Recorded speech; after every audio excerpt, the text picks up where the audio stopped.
Welcome to our deep dive into practical philosophy.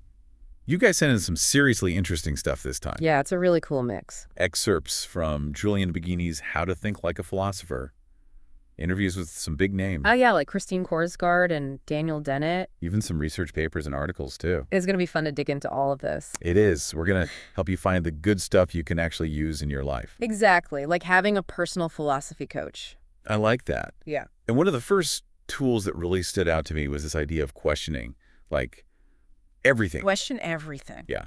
Baggini even brings up Mark Sargent, the flat earther, to make this point. Ah, that's an interesting one. It is, right, because Sargent actually demonstrates some, key parts of critical thinking. Yes, yeah. He challenges widely accepted views, he checks facts, Encourages experimentation. but his conclusions are, well, A little out there. yeah, that's why Baggini stresses questioning our own questioning, too. Oh, I see. He talks about his own skepticism of organic food, like how he felt all superior for seeing through the hype. But then that skepticism becomes a blind spot, right? Exactly. He was so busy debunking this one idea. That he misses the nuance. Totally. It's like being so busy checking if a door is locked that you forget to look both ways before crossing the street. Uh-huh, I like that analogy. So questioning is super important, but without that self-reflection. It can totally lead you down the wrong path. Yes. And then we have Simon Critchley, Okay. who brings in this mind-bending idea. Yeah. Art implies cannot. Ooh, that one is a head scratcher. It is, but he's not suggesting that we aim for the impossible. Right. It's more like that constant striving for something just beyond our reach. Helps us break free from that good enough thinking. Yes. Like if you're training for a marathon, Okay. you're probably never going to hit Olympic speed. True. But you should still, push yourself to get better. Yeah, that constant push, that's what moves us forward. Exactly. Critchley's all about recognizing limitations, but never letting them become excuses for complacency. I love that. And this actually ties in nicely with the second big takeaway from your sources. Paying attention. Yes. Baggini argues that we often get so caught up in assumptions. That we miss what's right in front of us. Totally. He uses thought experiments to show this. Like what? The classic philosophical zombie, for example. Oh, yeah, where everyone acts like they have consciousness, but they don't. Exactly. A world physically identical to ours, but no consciousness. So creepy. Right. But Anil Seth points out that it doesn't actually tell us anything definitive about consciousness. Huh, interesting. It just might highlight, the limits of our imagination. Oh, okay. Assuming that because you can picture a unicorn, they must exist somewhere. Right, right. Baggini also warns against focusing on potentially irrelevant details when predicting the future. Ooh, good point. He uses Elon Musk's 2026 Mars mission prediction. Oh, wow. Just because Musk has revolutionized electric cars and space travel. Doesn't mean we should expect a Mars landing by then. Exactly. The challenges are on a whole other level. That's true. Like, assuming a great chess player would also be amazing at poker. The skills might seem similar. But the context is so different. Right. And then there's this point about being wary of the source of information. Oh, that is so crucial these days. Right. He mentions a newspaper article claiming chlorine in tap water doubles the risk of birth defects. Yikes, that sounds scary. It does. But it leaves out that chlorine, also HALVE, the risk of other types of defects. Oh, wow. Talk about manipulating the data. Exactly. Classic example of media spinning a narrative. You really have to dig deeper. And look at the whole picture, yeah. Absolutely. And speaking of digging deeper, the third big idea that stood out to me was think for yourself, but not by yourself. Ooh, I like that. Right. It challenges that whole lone genius myth. Which is so prevalent in our culture. It is. Our sources emphasize the power of collective intelligence. Like, we need to engage with people who think differently than us. Yes. Challenge your own assumptions. And remember that the best ideas often come from collaboration. This brings us to the dangers of groupthink. Oh, yeah. When everyone prioritizes harmony over critical thinking, it can lead to some seriously bad decisions. Right, like no one wants to rock the boat. Exactly. Baggini brings up the Bay of Pigs invasion and the Challenger disaster as examples. Oh, wow. Those are some powerful examples. They are, right. It shows how the pressure to conform can silence dissent. Even when people have serious doubts. Exactly. And it's not just about avoiding disasters. Right. It can also kill creativity and innovation. When everyone's too afraid to speak up. The truly groundbreaking ideas might never see the light of day. That's a great point. So how do we combat this? Yeah, how do we? Well, Baggini offers strategies for both individuals and groups. Okay. For leaders, it's about encouraging those dissenting opinions, Creating space for diverse viewpoints. seeking out external expertise. It makes sense. And for you, as an individual, it's about actively seeking out information that challenges your beliefs. Diversifying those sources. And being willing to, respectfully question your friends and colleagues. Not just blindly going along with the group. Exactly. It's about building a culture where disagreement is seen as a valuable tool. Instead of something to be feared. And that leads us to this concept of the onus of proof. Oh, okay. It's figuring out who has the burden of proving a point in a debate, which isn't always obvious. That's interesting. And this burden can actually shift depending on the situation. Like how?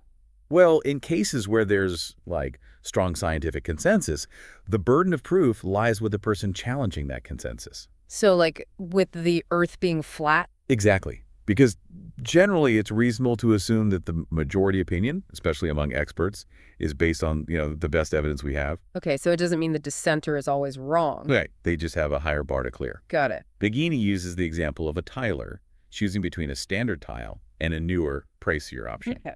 If most tilers say the expensive one isn't worth it. It's probably safe to trust their judgment. Right.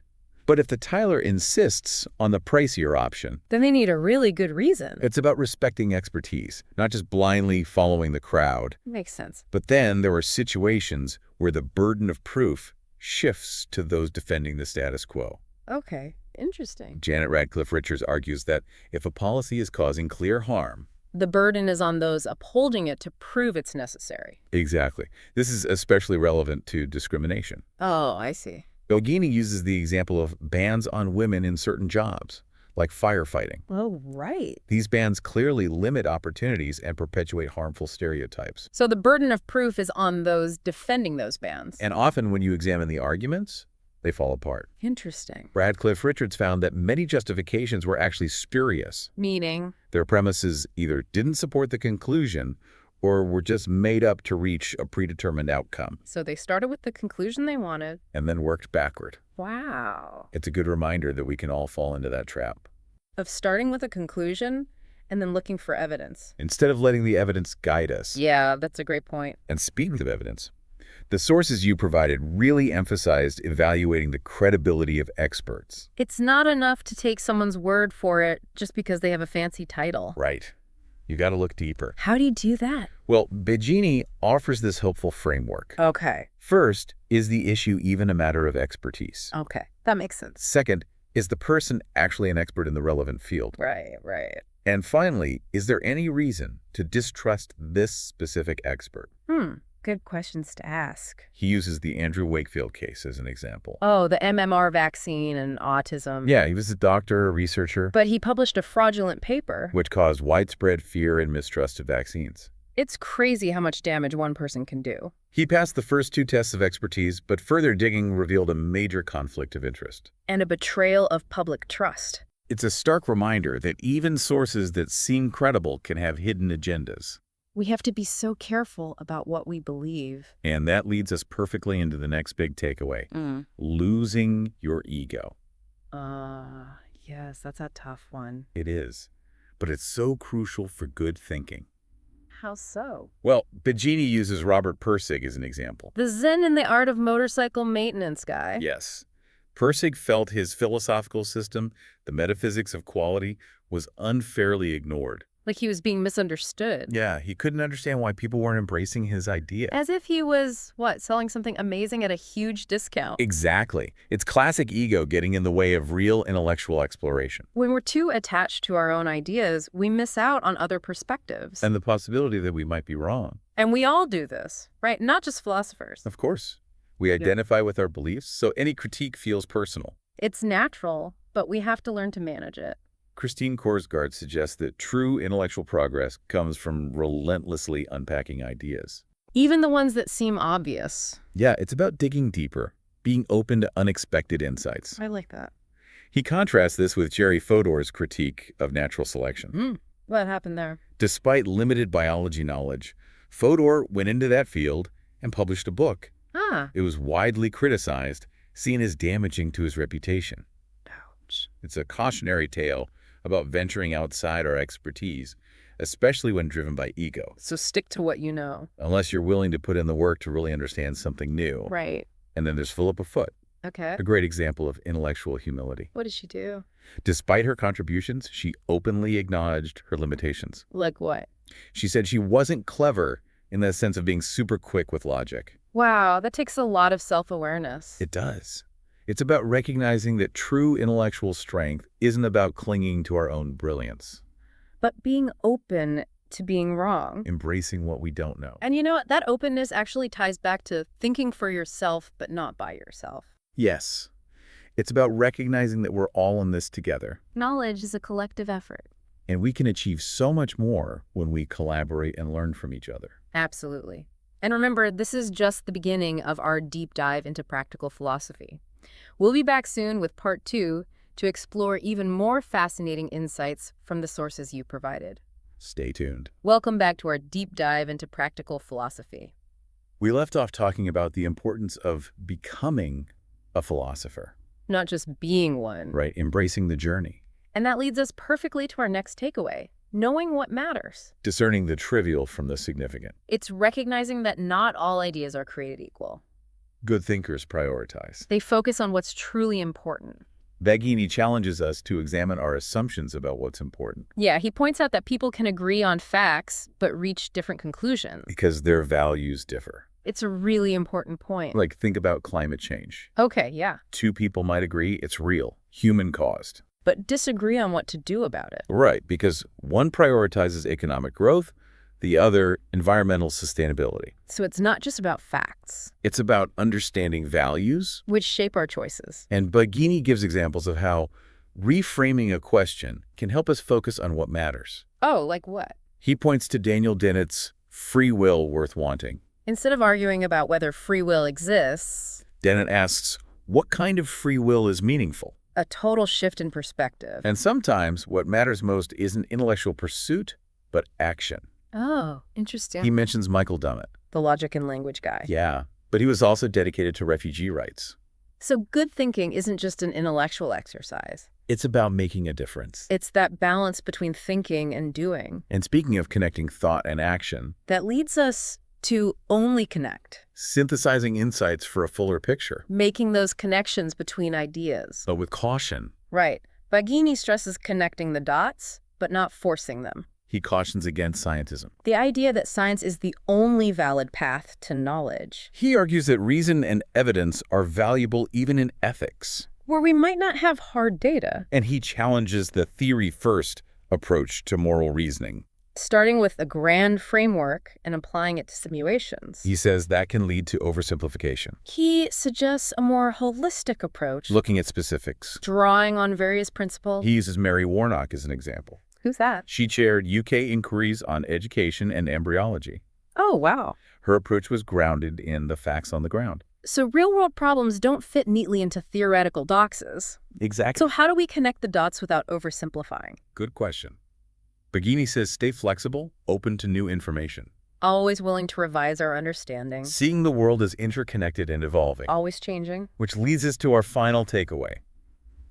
Keep thinking. Don't aim for certainty, aim for clarity. Baggini says good thinking is a journey, not a destination. We crave certainty. But with complex issues, certainty might not be possible. So embrace uncertainty. Acknowledge our understanding is always incomplete, Aim for clarity instead. making our ideas precise. Understanding the nuances. And good thinking takes effort. Yeah. Baggini uses Bertrand Russell as an example. The logician. Yeah, but he made naive statements about politics. So expertise in one area doesn't mean expertise in another. Approach complex issues with humility. Recognizing our limitations. Baggini concludes with the image of becoming a philosopher. Not being one. It's that constant striving to improve, To deepen our understanding. embrace the challenges of intellectual exploration. And with that, let's take a break. Yeah, we've covered a lot. But there's still more to come. We'll be back soon with part 3. To delve deeper into applying these tools to everyday life, Stay tuned. Welcome back to the final part of our deep dive into practical philosophy. we've covered so much ground already. From questioning everything to Collective intelligence. embracing intellectual humility. It's been quite the journey. I'm ready to see what other gems we can unearth. One thing that really struck me was Baggini's discussion of logical fallacies. Ah, those sneaky fallacies. Those errors in reasoning that can really trip us up. Yeah, even when we think we're being totally logical. Exactly. I remember learning about them way back in a philosophy class, but But it's easy to forget about them in real life. it is. Can we do a quick refresher? Absolutely. One of the most common is the ad hominem fallacy. Ad hominem, that's the one where you attack the person. Instead of addressing the argument itself. Right, like, you can't trust her, she's a vegetarian. Exactly. Her diet has nothing to do with her argument. What are some other ones? Well, there's the straw man fallacy, Ooh, that one. where you misrepresent your opponent's argument. To make it easier to attack. You basically create a distorted version of their point. So you're not really engaging with their actual argument. It's like setting up a straw man and pretending you've defeated a real opponent. Exactly. And then there's the bandwagon fallacy. Oh, that's a classic. The idea that something's true because lots of people believe it. Popularity doesn't equal truth, though. Right. Just because everyone's doing something. Doesn't mean it's a good idea. Like blindly following the crowd. Exactly. Recognizing these fallacies helps us become more discerning. Especially in today's world, with so much information flying around. It's like having a mental filter. To sift through the noise. And speaking of filters, another great tool is steel manning. Steel manning. It's like the opposite of the straw man fallacy. Instead of weakening the argument, you strengthen it. You present the best possible version of their viewpoint. Sounds counterintuitive. But it deepens your understanding. It might even change your mind. Exactly. You consider perspectives you might have missed otherwise. It's like seeking out challenges to your worldview. Which can be uncomfortable, but it leads to more robust thinking. And this ties back to thinking for yourself, but not by yourself. Yes. Collaboration, dialogue, different perspectives. It's essential. We can achieve so much more together. And this brings us to a point that connects everything beautifully. Oh, what's that? Good thinking isn't just about knowledge and logic. There's more to it. It's also about cultivating certain virtues. Virtues. Like what?